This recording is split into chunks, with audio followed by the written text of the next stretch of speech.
mama, pardon mama, liboka kilo, pardon mama. Mama tika na kitisa mama, pardon mama, liboka kilo, mama tika na kitisa.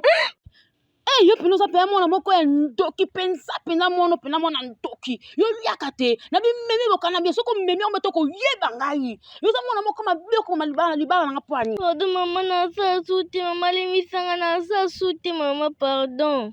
Na ndako na ningi ba ndoki te na bimeme bokana bien yo za mwana moko mabe yo libaki misuna nzungu te oyibi misuna nzungu okeko leo na sansa na sambetu na ningi miyibi te na ndako na nima na kindoki te na boyi.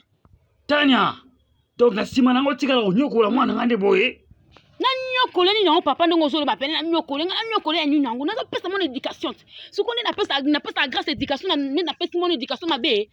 Pardon, so te aswa kanzela sima nzela kende ka papa koko na ba kuno na bokola susu mwana mutu moko te. Na boyi. Ah papa yaka papa. De waka kitisa liboka wana kitisa ngo. Yo Tanya, yo so continue konyoka mwana ngako bima na ndako na bisa ko bima na ndako oyo.